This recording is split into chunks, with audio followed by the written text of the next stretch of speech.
कोई कंट्रोल नहीं है। आप देखें कि चीफ जस्टिस ऑफ पाकिस्तान की अदालत थी, वो पूछ रहे थे आईजी साहब कहाँ हैं, और आईजी साहब आए नहीं।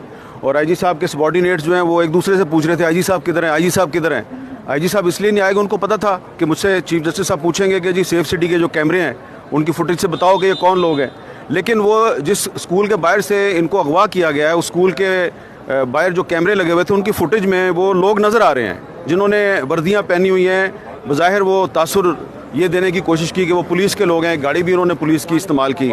लेकिन इस्लामाबाद पुलिस के एक डीआईजी ने कह दिया जी कि हमारा इस अगवा से कोई ताल्लुक़ नहीं है। और मेरी भी इन्फॉर्मेशन यही है कि इस सिविलियन गवर्नमेंट का या किसी सिविलियन एजेंसी का या इस्लामाबाद पुलिस का मतीउल्लाह जान के अगवा से कोई ताल्लुक़ नहीं है। अब आप सोचेंगे कि मैं ये बात क्यों कह रहा हूँ। ये बात मैं इसलिए कह रहा हूँ कि मुझे भी नहीं था पता कि इसमें कौन मुलव्वस हो सकता है। मुझे इस तरह पता चला कि कल शाम को जब मैंने अपना प्रोग्राम रिकॉर्ड किया तो उसका जो लास्ट सेगमेंट था 6-7 मिनट का, वो मतीउल्लाह जान के अगवा के बारे में था। और उसमें मैंने एजाज़ सैयद साहब से गुफ्तगू की थी, क्योंकि ये सबसे पहले जाए वक़ुआ पे पहुँचे और इन्होंने वो CCTV फुटेज जो है उसको रिट्रीव भी किया था। तो बस वो एजाज़ सैयद के साथ गुफ्तगू थी और उसमें कुछ भी नहीं था। लेकिन जब मेरा प्रोग्राम चला तो पहले उसका इंट्रो जो है जिसमें मतीउल्लाह जान वाला पार्ट था, पहले वो एडिट हो गया। और उसके बाद मुझे पता चला जी कि इसमें आगे भी एडिटिंग हो रही है।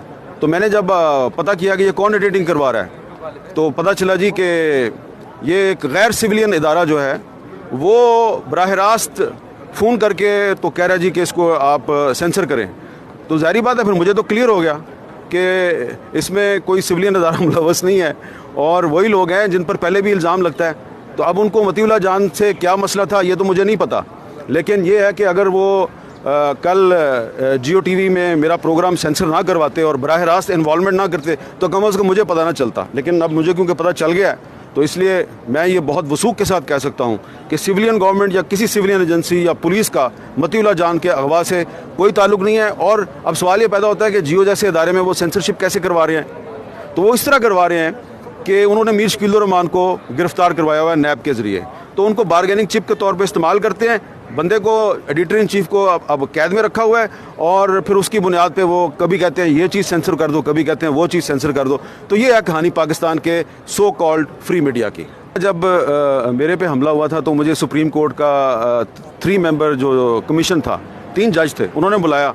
मैंने अपनी एक स्टेटमेंट दे दी। एक विक्टिम था मैं ज़ख्मी था, मैं 2 दफ़ा आया सुप्रीम कोर्ट। मैंने एक स्टेटमेंट दे दी कि जी मुझे इन लोगों पे शक है, इन वजूहात की बिना पे शक है। जिन लोगों का मैंने नाम लिया एक दफ़ा भी वो सुप्रीम कोर्ट के उस कमीशन के सामने पेश नहीं हुए। तो अगर आप बेगुनाह थे, बेकसूर थे तो आके अब बताते कि आप बेगुनाह हैं, तो आप नहीं आए। तो आज तक हम पे इल्ज़ाम लगता है, हमारे साथियों को बार बार आप उठाते हैं, बार बार आप जो है वो पुरानी स्टोरी को दोहराते हैं और बार बार पाकिस्तान को बदनाम करते हैं। मतीउल्लाह जान के अगवा से इस्लामाबाद जो पाकिस्तान का कैपिटल है ये पूरी दुनिया में फोकस हुआ है इसका। आपने ये नहीं सोचा कि FATF की वजह से पहले ही पाकिस्तान को बहुत से मसाइल का सामना है। तो अब इस्लामाबाद शहर में पुलिस की वर्दी में कोई शख्स आगे किसी को भी अगवा कर ले और पुलिस कहती है कि हमें नहीं पता, तो इसका मतलब है कि इस्लामाबाद का हर शहरी वल्नरेबल है। यहाँ पे हर ब्यूरोक्रेट, हर सियासतदान, हर वजीर, अपोजिशन का हर रहनुमा, सारे वल्नरेबल है। किसी को भी आप पुलिस की वर्दी में आके उठा के ले जाएं, इस्लामाबाद पुलिस कहेगी हमें नहीं पता। और सेफ सिटी कैमरा वो IG साहब अदालत में आके बताते ही नहीं है। तो पाकिस्तान को आपने पूरी दुनिया में बदनाम कर दिया है, एक तमाशा बना दिया है। पहले एक वजीर हवाबाजी ने तमाशा बनाया था और अब इस मुल्क की सिक्योरिटी एजेंसीज ने इसको तमाशा बना दिया।